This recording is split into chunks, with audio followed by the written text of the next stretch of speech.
little mock-up, seeing what it's gonna look like. They came out really nice except for the SS logo on this side,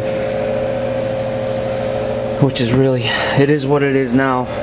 I'm not gonna go back and fix it, but you can see all the trailing inside here with a stencil shift around, and I try to fix it, and then when I was sanding it, some of the candy flaked off and you got some of this white popping in here.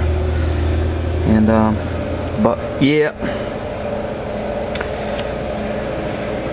these are all parts that I acquired through swap meets. I really don't buy anything, kinda, I can't say I don't, because like the internals, the mechanical internals, I will purchase new, but for the most part, the bolt-on stuff, I don't get anything new.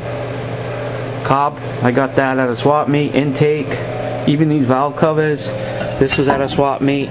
Cleaned it up. What we're gonna do, since I can't do anything on Bubba, I have to push him out to get things so I can get her on the other side of him. And as you can see, maybe you can't. There we go. It's a snowing again. Alright. These are the heads we're looking at. Casting number 3931063. Research I've done on them. 1961 is 71, 427, and 396 big block. 100.9 cc. Closed chambered. Combustion chambers. Oval port. 206 intake. 1.72 exhaust. These have been sent out and done. It's been reseated. New bronze guides. New seals. He didn't do the springs. He said the springs were fine, but if I want to opt out and get other springs, there's no problem with that. I think I might get the Comp Cam Beehive spring, get a little higher lift on a higher cam. I do have a camshaft. I'm not sure what the numbers are. It is a big block camshaft. It's right there. I have to go get its comp cams. I have to get the I got to get the numbers off it and check it and see what the lobe separation is. And that was actually given to me. It was brand new. It's still in the bag. A little beat up, but it's still there. A while back, my cousin Joey, he had a place that he had to clean up. So he cleaned up, and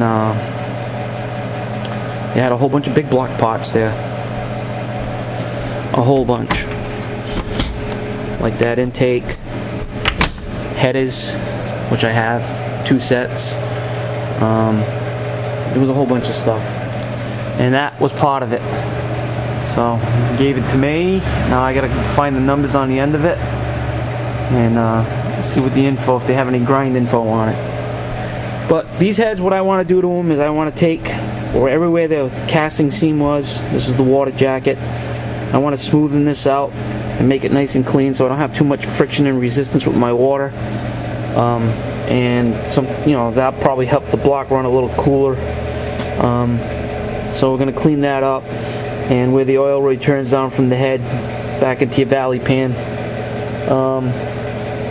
There's also a casting seam here. You can see it's really jagged and rough. I'm going to clean that out.